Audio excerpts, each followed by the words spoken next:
Bueno, gente, en la última clase que tuvimos, yo les expliqué lo que vendrá siendo, o les definí qué son y cómo se identifican los patrones de velas, ¿no? Ahora en esta clase vamos a hacer la continuación, ¿no? ¿Por qué expliqué yo lo que vendrá siendo los patrones de velas? Porque sencillamente para aprender mi estrategia, uno de los factores más importantes es identificar dichos patrones de velas, ya que dichos patrones de velas, al identificarlos, identificaríamos al mismo tiempo lo que vendrán siendo las zonas de oferta y demanda, ¿no? Estas zonas de oferta y demanda son las que yo principalmente opero. Quiero aclarar que hay muchas zonas de oferta y demanda. ¿Por qué? Porque hay muchos patrones de velas en el mercado, ¿no? Sin embargo, hay una forma eh, de saber cuáles son las zonas de oferta y demanda válidas y las zonas de oferta y demanda que no son válidas, ¿no? Eh, pero bueno, vamos a ir poco a poco y en este voy a explicar principalmente cómo detectar las zonas de oferta y demanda, ¿ok? Y teniendo confirmaciones vamos a saber en cuáles entrar y cuándo no. Quiero aclarar que no todo se va a aprender en este video, no todo de oferta y demanda se va a aprender en este video, sino que le vamos a seguir dando un seguimiento. Yo creo que con un video más o incluso dos videos más ya podríamos salir de lo que vendrá siendo las zonas de oferta y demanda y finalmente ya ponerlo en práctica, ¿no? Juntando todo, esto vendría siendo lo más importante de todo el curso, ¿ok? Todo lo que hemos venido explicando son desde cero, desde cero hasta 100, creo yo que vamos bastante bien. Y el 100 siempre va a ser las zonas de oferta y demanda. ¿Por qué? Porque eso es lo que se basa mi estrategia, ¿no? Entonces, bueno, vamos a empezar en ello. Lo principal. Al principio de dicha clase les dije que las zonas de oferta y demanda son, son básicamente, ¿cómo les explico por acá? Son patrones de velas que se dan en el mercado, ¿ok? Ya sean para la alza o para la baja, ¿ok? Vamos a utilizar en esta clase únicamente los patrones de velas envolventes, que son los que expliqué en la última clase, ¿no? Eh, por ejemplo, en este caso teníamos una vela verde envolviendo una vela roja, por acá, una vela verde envolviendo una vela roja. Acá se crearía una zona de oferta y demanda, ¿ok? Dicha zona de oferta y demanda se crea porque se dio un patrón de velas y dicho patrón de velas crearía la zona, ¿no? Esta zona va a ser creada o vamos a trazarla de acuerdo a la vela que fue envuelta. La vela que fue envuelta es, por así decirlo, la vela que es la importante, ¿no? En el asunto. En este caso, la vela que fue envuelta fue esta roja de acá. Por ende, nosotros vamos a envolverla en un recuadro, que son los recuadros que ustedes probablemente han visto en mis gráficos. Vamos a envolverla en un recuadro, preferiblemente transparente para poder verla y distinguirla. Y dicha vela nos va a decir a nosotros dónde se crea el patrón. Al mismo tiempo, si sabemos dónde se crea el patrón, también sabemos si es un patrón de velas para compras o para ventas. En este caso, tenemos que interpretar lo siguiente. Esto es una vela verde y esto es una vela roja. ¿Quién envolvió a quién? La verde a la roja, ¿ok? Entonces sabemos que al envolver la verde a la roja, quien tiene fuerza alcista, o sea, quien tiene fuerza es la vela alcista, ¿no? En este caso sabemos esto y por lógica sabemos que esto sería una zona para compras, ¿no? Porque tiene fuerza alcista, es una zona para compras. Y si es una zona para compras, esto sería entonces una zona de demandas, ¿ok? A ver, un momentico. Sería una zona de demandas, ¿ok? Al ser una zona de demandas sabemos que únicamente la podemos utilizar para compras. Esta zona no sirve para ventas, ¿ok? Por ende, aquí se crea la zona y el movimiento esperado sería algo así y que luego sea retesteado y nosotros tendríamos esta zona de arriba. El recuadro tiene dos partes, la parte de arriba y la parte de abajo. ¿Okay? Entonces la parte de abajo es nuestra zona, o la que llamo yo la zona de riesgo. En cuanto a una zona de demandas, la zona de abajo es una zona de riesgo, ¿ok? Y la zona de arriba es una zona de entrada, ¿ok? ¿Por qué? ¿Por qué es una zona de entrada y por qué es una zona de riesgo? Ok, lo explico. Esta de acá es una zona de entrada porque cuando el mercado haga el rompimiento hacia arriba, lo esperado es que vuelva hasta acá. Entonces nosotros vamos a programar o vamos a esperar una entrada justamente en el recuadro de arriba. ¿ok? Les recuerdo que este recuadro tiene que ser trazado de acuerdo a la vela que fue envuelta, ¿ok? No importa tanto la que envolvió, importa es la que fue envuelta, ¿ok? Porque la que envolvió es la que crea la zona o confirma la zona, pero la que fue envuelta es la creación como tal. No sé si me explico. Eh, Ahora, quisiera aclarar una cosa, y es que nosotros vamos a entrar únicamente en órdenes limit o en órdenes programadas. No, podemos esperar las zonas, podemos crear dichas zonas y, y esperar que llegue a la zona de entrada, o podemos programarla, no importa, ¿ok? No importa. Otra pregunta que probablemente me van a hacer: ¿es importante utilizar estos patrones de velas, buscar estos patrones de velas en una temporalidad en específico? Yo les digo de una vez que no. Los patrones de velas se presentan en todas las temporalidades y esta estrategia es completamente fractal. ¿A qué me refiero con esto? A que sencillamente si funciona en H4, funciona en H8, en un día, en una semana. Ok, esto funciona en todas las temporalidades. Me atrevo a decir que incluso funciona más allá de Forex. Las he probado incluso en criptomonedas, las he probado en en índices, lo he probado en el oro y funciona. ¿Okay? No quiero decir que sea especial para ese tipo de mercados, pero me ha funcionado. ¿Okay? Ustedes pueden probarlo sin ningún problema. Entonces, la zona de entrada es el recuadro de arriba en cuanto a si fuera una zona de demandas, ¿no? Pero sería lo contrario si fuera una zona de ofertas. Pero bueno, vamos a enfocarnos aquí en una zona de demandas primero. Esta zona, esta zona de arriba, el recuadro, la parte de arriba, es la zona de entrada. Y la zona de riesgo es donde va el stop loss. Una recomendación que yo haría, una recomendación que yo les hago ahorita mismo: no pongan, lo normal es que pongan el stop loss justamente por debajo. Yo les recomiendo que pongan una distancia, unos 15, 20 pips por debajo, algo así, ¿okay? Algo así, de modo de que el mercado hay muchas veces que viene hasta acá abajo, justamente hasta acá abajo, para buscar liquidez. ¿Okay? Cuando me refiero a liquidez, simplemente como que acumular todas las órdenes posibles, sacar a unas cuantas personas del mercado tocando las stop loss para así tener más fuerza incluso para seguir subiendo. O sea, en este caso para seguir subiendo, pero en el caso contrario para seguir bajando, ¿no? Esto es algo que pasa mucho en Forex. Es un mercado que, bueno, queramos o no, sabemos que es un mercado manipulado, pero no por ello significa que no podemos sacarle provecho.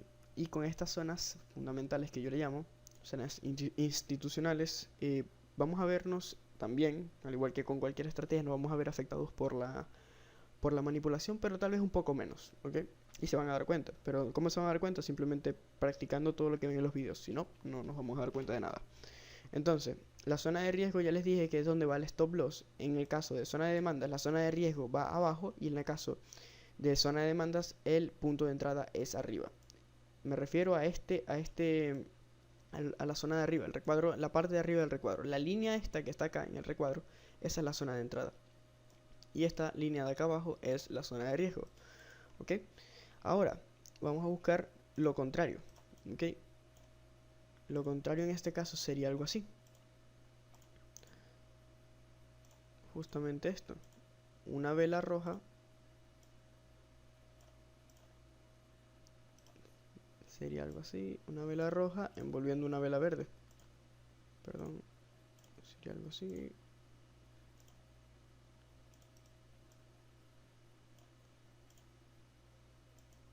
Envolviendo una vela verde. ¿Ok?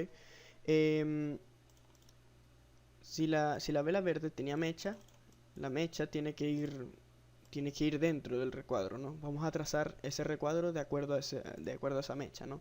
Pero siempre enfocándonos en la vela que fue envuelta, en la vela que dio el patrón de velas. No quiero que se enfoquen en la vela que envolvió, sino en la que fue envuelta. Esa es la importante, ¿ok? Las demás no es que dejen de ser importantes o no lo sean, pero sí es verdad que la más importante es la que fue envuelta.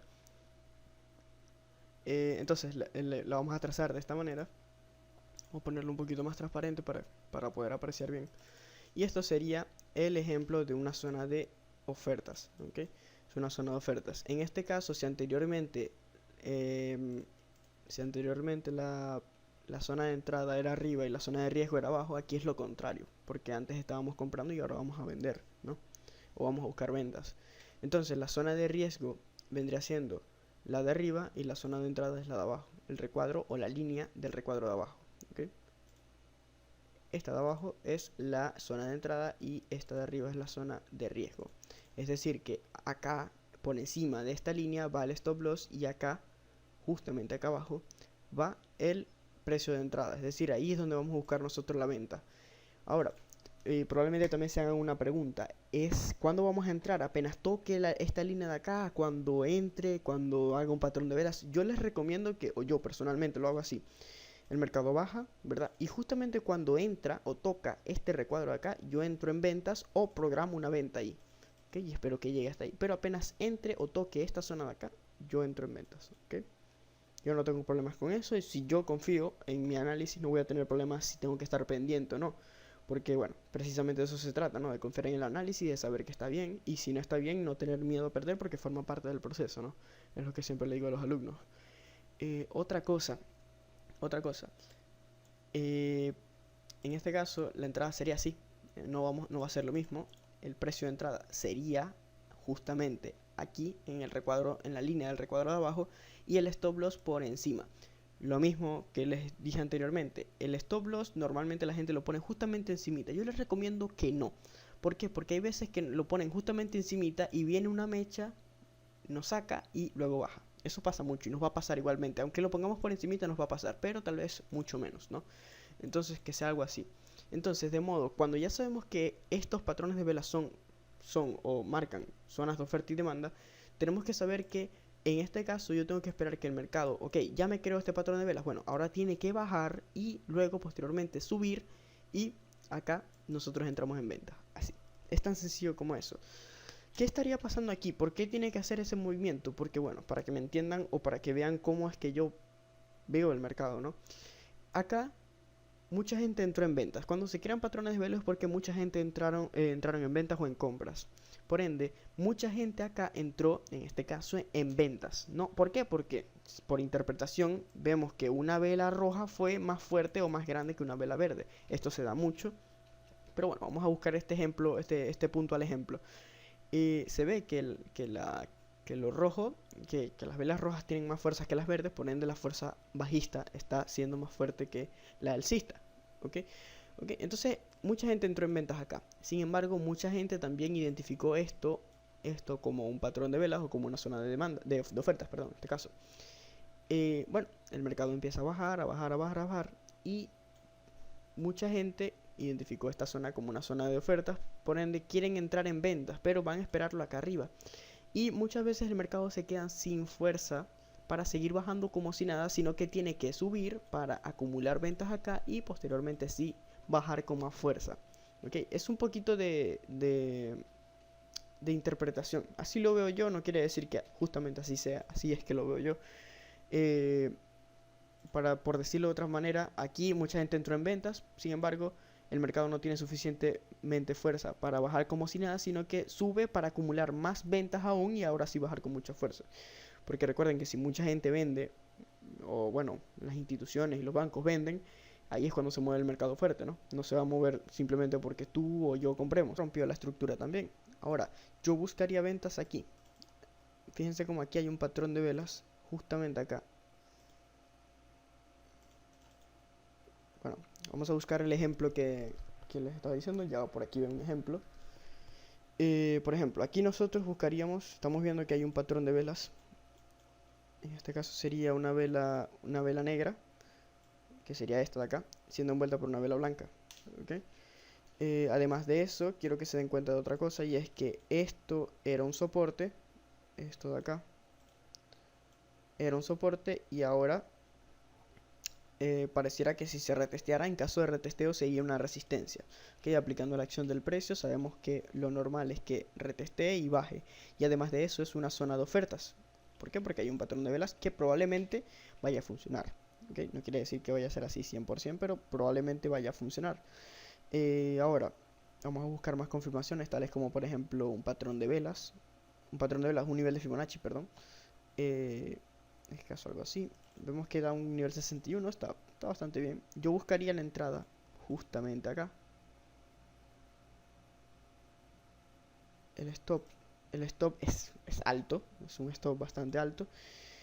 Pero bueno, ¿sabes lo que tiene operar pares que son bastante volátiles como el Euro Out? Sabemos que el GBP Out, el Euro Out son pares que mueven muchos pips. porque son muy volátiles, tanto como el oro.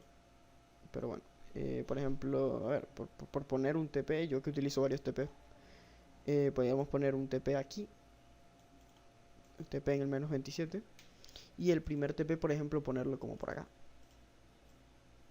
como por acá.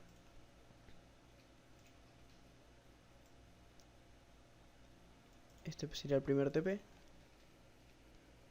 A ver si me deja.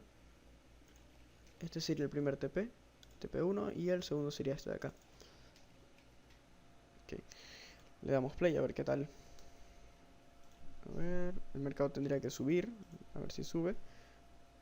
Aquí nosotros ya tendríamos la operación en ventas, la tendríamos o sea, programada para que se abra apenas llegue a este punto de acá. A ver, bueno, aquí justamente ya se activó la operación. Fíjense cómo esta mecha de acá activa la operación en ventas y nosotros ya estaríamos corriendo, apenas se activó, ya estaríamos corriendo en positivo por unos, bueno, este par es muy volátil, pero ya estaríamos 47 pips en positivo. Así como podríamos estar 47 pips en negativo, no siempre es así, quiero aclarar que no siempre es así. No siempre es así, pero muchas entradas van a ser buenas. O sea, les aseguro que es una estrategia bastante buena. Vamos a ver qué sigue haciendo. Finalmente, fíjense cómo dio un movimiento en 8 horas, hizo el TP1, que el TP1 ya eran 89 pips. De hecho, llegó a estar a 157 pips en positivo. Pero bueno, no siempre es así, gente. O sea, no quiero que se vayan a meter en una operación a ojos cerrados y simplemente meterle todo el lotaje porque ven un patrón de velas como este, ¿no? O sea, tienen que hacer un análisis y quiero que sepan que después de esto todavía hay que saber que no todos estos patrones de velas son zonas de oferta y demanda. Hay muchos patrones de velas en el mercado, hay que saber cuáles son válidos y cuáles no, cuáles son zonas y cuáles no. Y eso voy a explicarlo en el siguiente video que viene, pero ya no queda mucho más, ¿no? Vamos a ver qué pasa en la siguiente, fíjense cómo sigue bajando y vamos a ver si toca finalmente el TP. Bueno, está actualmente actualmente en 193 pips. En 4 días movió 194 pips el par. Vamos a ver si ya estamos en tiempo real, no podemos seguir echando para atrás. Pero bueno, básicamente así sería la estrategia o las zonas de oferta y demanda que siempre les he hablado. Sé que mucha gente no sabe que esto existe. Yo personalmente cuando las descubrí no creía mucho en ellas, pero luego por no dejar me puse a estudiarlas bastante y les digo que es sin duda alguna la mejor estrategia que tengo actualmente. Tengo varias, pero sin duda alguna esta es la más completa, creo yo. Y al mismo tiempo también tengo que decir que es la más sencilla.